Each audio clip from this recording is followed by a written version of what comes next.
এই গরমে কলিজা ঠান্ডা করার জন্য নিয়ে আসলাম মালাই কুলফি আইসক্রিম। ছোট বড় সবাই আমরা এই আইসক্রিম অনেক বেশি পছন্দ করি। So hello everyone, welcome to শিমাস লাইফস্টাইল চ্যানেল। আশা করছি সবাই অনেক বেশি ভালো আছে। আজকে আপনাদেরকে খুব সহজ পদ্ধতিতে মালাই আইসক্রিম রেসিপি দেখাবো। তো সেজন্য আমি এখানে প্রথমে একটা ফ্রাই প্যান নিয়ে নিয়েছি, তার মধ্যে দিয়ে দিচ্ছি 1 কাপ চিনি। চিনিটা দেওয়ার পর আমি এখন নেড়ে চেড়ে দিচ্ছি। প্রথমে আমি এখানে ক্যারামেল তৈরি করে নেব, সেজন্য চিনিটা দিয়ে দিলাম। আস্তে আস্তে নাড়তে থাকবো, এতে করে এটা আস্তে আস্তে গলতে থাকবে। দেখতেই পাচ্ছেন অনেকটা গলে গিয়েছে। সুন্দর একটা কালার আসা এক পর্যন্ত আমি এটাকে নেড়ে চেড়ে নিচ্ছি। অলরেডি একটা সুন্দর কালার চলে এসেছে, দেখতেই পাচ্ছেন। একদম বেশি কালার করা যাবে না, এতে করে এটা পুড়ে যাবে আর খেতে কিন্তু একদমই ভালো লাগবে না, তেতো লাগবে।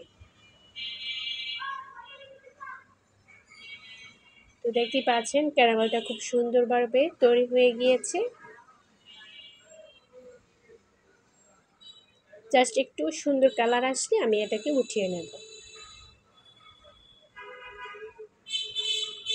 এই তো খুব সুন্দর একটা কালার চলে এসেছে, তার চেয়ে বেশি করার কোনো প্রয়োজন নেই। এই পর্যায়ে আমি এখানে দিয়ে দেব দুধ। দুধটা আমি আগে জাল করে রেখেছিলাম, তো সেজন্য উপরে সর পড়ে গেছে আর সেটা দেওয়া যাবে না। তো সরটাকে ছেঁকে তারপর আমি শুধু দুধটা এখানে দিয়ে দিচ্ছি। আপনারা চাইলে এখানে কাঁচা দুধও দিতে পারেন। তো যেহেতু আমি অনেক সকালে দুধটা নামিয়ে রেখেছি, তো আইসক্রিমটা আমি দুপুরে বানাচ্ছি, তো যদি দুধটা নষ্ট হয়ে যায় সেজন্য আমি জাল করে রেখে দিয়েছিলাম। এখন দুধটা ছেঁকে আমি দিয়ে দিচ্ছি, উপরে সরটা আলাদা করে রেখে দিয়েছি। আমি এখানে 1 লিটারের মতো দুধ নিয়েছি, আপনারা চাইলে বেশি কম নিতে পারেন। তো দেখতেই পাচ্ছেন অনেকটা আঠালো হয়ে গিয়েছে ক্যারামেলটা। তো এখানে এটা দেখে ভয় পাওয়ার কিছু নেই, কিছুক্ষণ যখন জাল করবেন এটা আস্তে আস্তে গলে যাবে। তো অবশ্যই এখন অনবরত নাড়তে থাকতে হবে। আস্তে আস্তে একটা সুন্দর একটা কালার চলে আসবে দুধটার মধ্যে।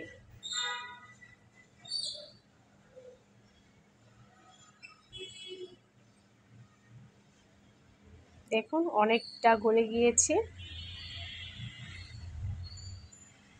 এই যে দেখতেই পাচ্ছেন একেবারে গলে গিয়েছে।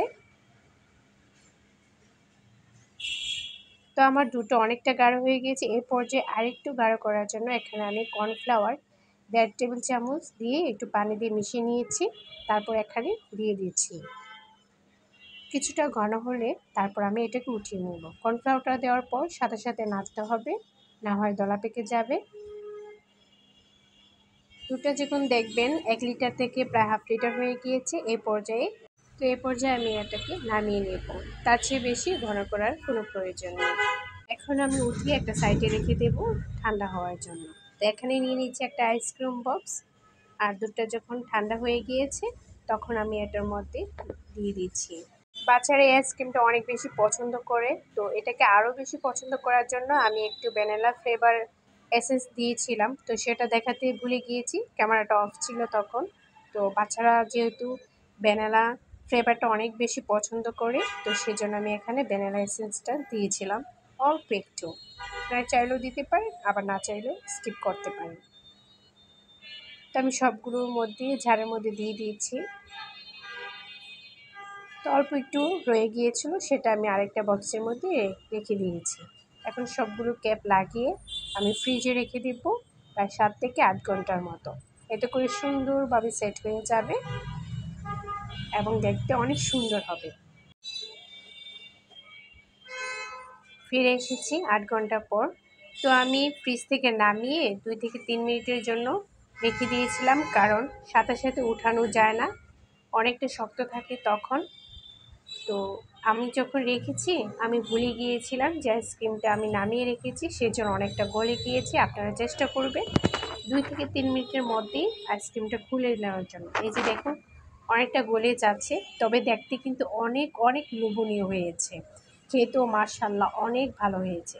তো আজকের রেসিপিটা কেমন লাগলো অবশ্যই কমেন্ট করে জানাবেন। আজকের মতো এখানেই বিদায় নিচ্ছি, আল্লাহ হাফেজ।